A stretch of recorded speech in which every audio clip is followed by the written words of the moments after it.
Meio-dia, 47 minutos, e eu tô empolgada. Eu confesso, você ouvinte, que já tá quase esgotando o tema do colunista de hoje, do Ricardo Meira, porque traz um assunto muito legal, super importante, que a gente não se dá conta disso pra vida, assim.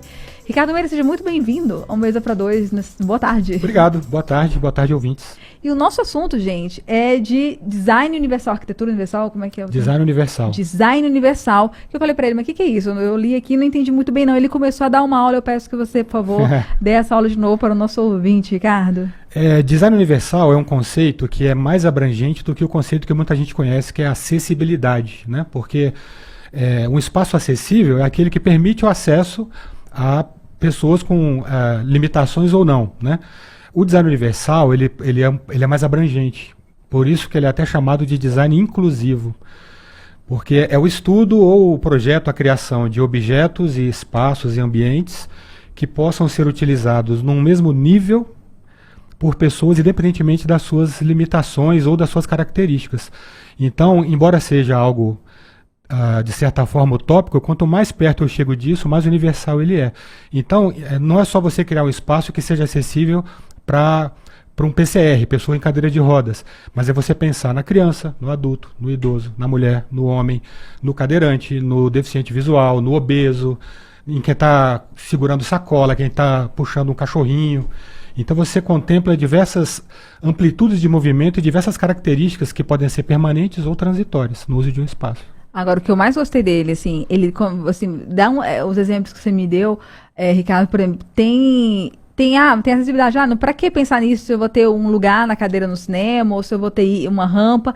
Tem uma diferença muito grande. Eu entendo isso agora, e por isso que eu achei legal esse tema, que eu com um carrinho de bebê, eu entendi pela primeira vez, assim, algumas dificuldades e algumas situações de quem tem alguma não precisa nem ser deficiência, quem não é tão normal, como não é como a maioria das pessoas. Pronto, é essa a definição.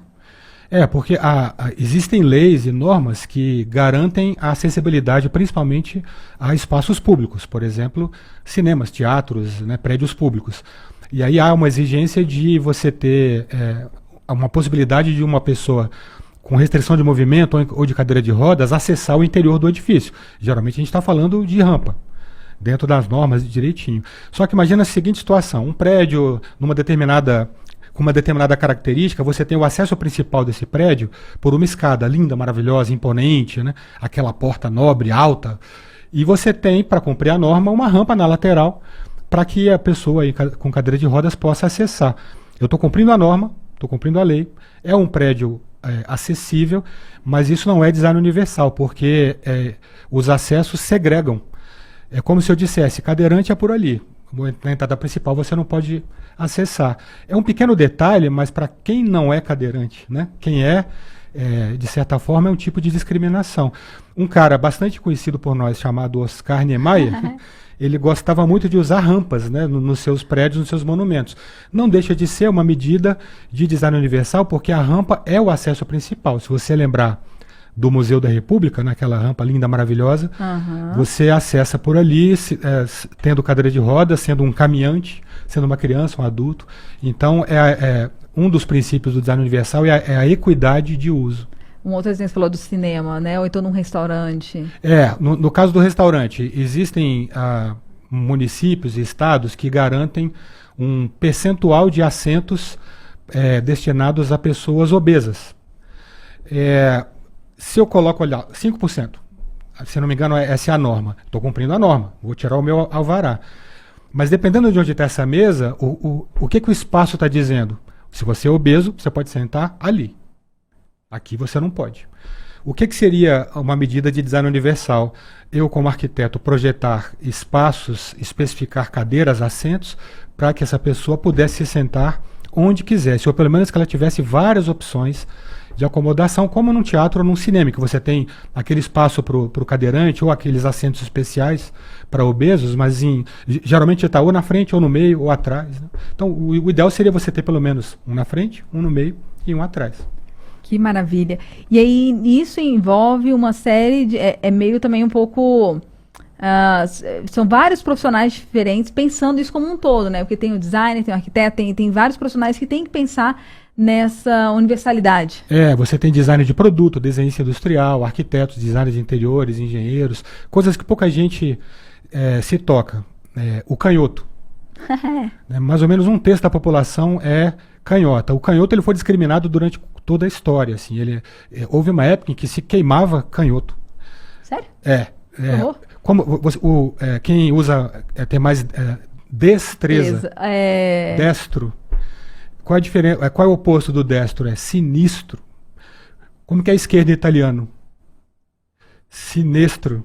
O que é uma coisa sinistra? Né? O que é uma pessoa direita? Então tem toda uma conotação simbólica também que remete a uma cultura em que a pessoa canhota era vista como diferente. Minha mãe, que tem 70 anos, ela era obrigada a escrever com a mão direita. Né? É uma violência física com uma criança. E o mundo não é feito para os canhotos. Né? Você deve lembrar de nossos colegas canhotos na sala de aula, tinha uma carteira para o canhoto, porque aquela carteira ela era feita para o destro e uma para o canhoto que tivesse ali. Em vez de você ter um tipo de assento que possa ser usado tanto por destro quanto por canhoto. Peça para um canhoto te dizer a experiência de abrir uma lata. Nossa, usar tesoura, a Rose maravilhosa, a Rose cuidou da gente a vida inteira, trabalhou com a gente, trabalha ainda com a gente lá em casa, na casa da minha mãe. E é assim, para usar tesoura.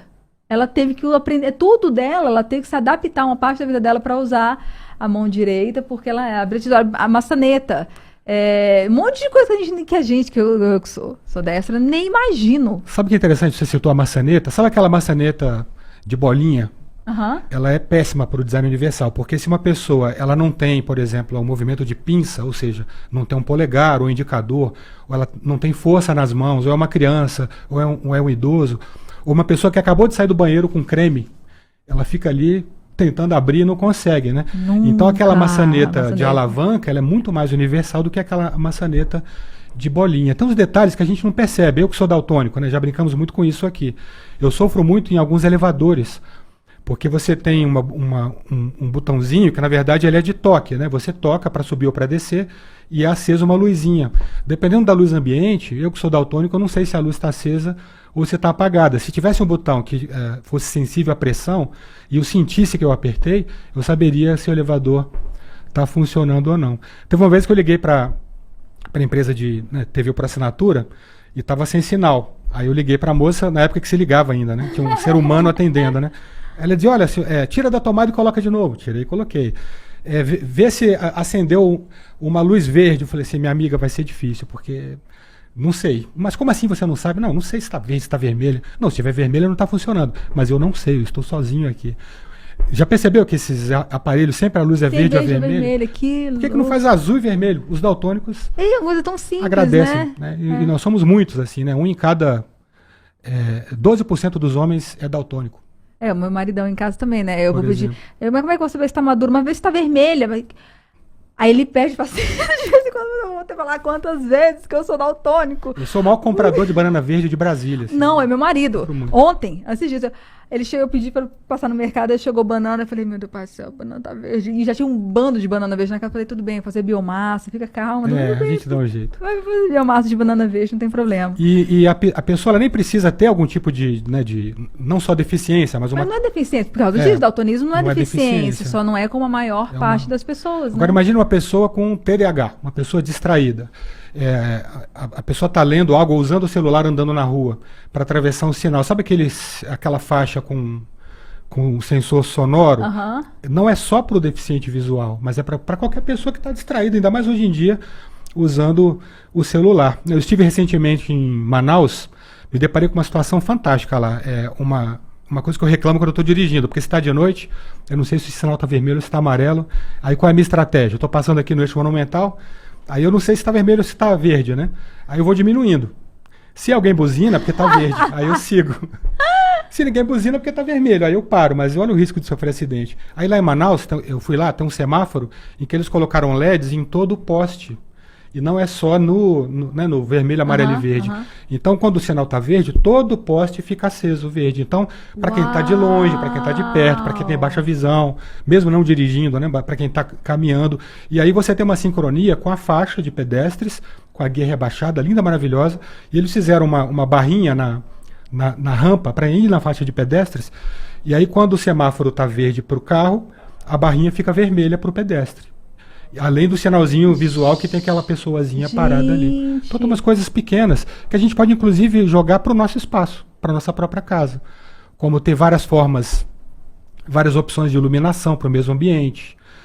Você colocar a altura dos equipamentos para que a maior parte das pessoas possa usar e não só para você. Eu adorei, gente. O cara tá falando da campainha da nossa casa. Olha que legal, né? Pensar nisso. O olho mágico ele é só para quem está em pé, né? Então, como aí você tem em pé que é alto, viu? Porque tem algumas vezes uns padrões europeus, não sei de onde o pessoal tira, que coloca lá, eu tenho 1,60m, eu tenho que ficar na ponta do pé às vezes para ver um olho mágico. Imagina, gente, eu tenho só 1,60m, imagina um cadeirante, uma criança, qualquer coisa parecida, né? E são pequenos detalhes. Quer ver umas coisas que todo mundo pode fazer em casa?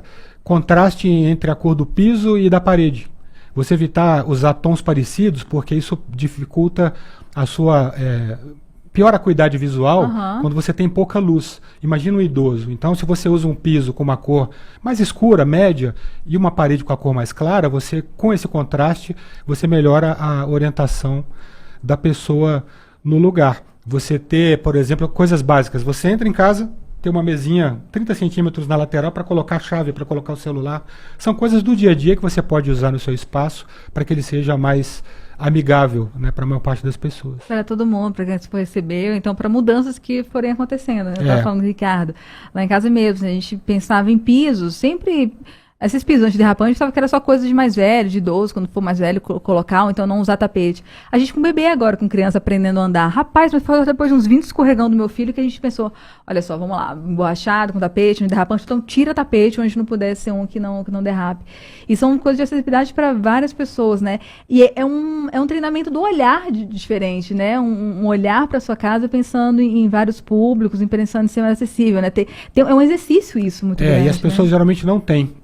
Um dos nossos desafios, né, como arquitetos, é às vezes incutir na pessoa essa consciência, que é o que eu ensinava para os meus alunos, né, quando eu dava aula na graduação sobre design universal, eu dizia, faça um projeto para todas as fases da vida. Então, é uma receitinha que não tem erro, assim. Quando nós queremos um espaço, é um tipo checklist. Como que é para o bebê? Para a criança, para o adulto, para o idoso. Se a pessoa não estiver enxergando bem, se falta luz, você faz um checklistzinho e vai verificando se o seu espaço fica mais seguro, mais acessível, mais universal. Que lindo, que lindo. Maravilha. Ricardo Meira, quem quiser sempre acompanhar os seus trabalhos, vamos reforçar aqui. Como é que te encontra? @Ricardo Meira, _ no Instagram e Ricardo Meira no LinkedIn. E olha, gente, vale muito a pena acompanhar o Ricardo para saber o que ele anda fazendo. E ele que também, se você é arquiteto ou conhece algum arquiteto, ele dá muitos cursos, muitas oficinas voltadas para esse público da arquitetura, compartilhando com muito mais profundidade do que ele dá aqui nessa nossa coluna, e vale a pena.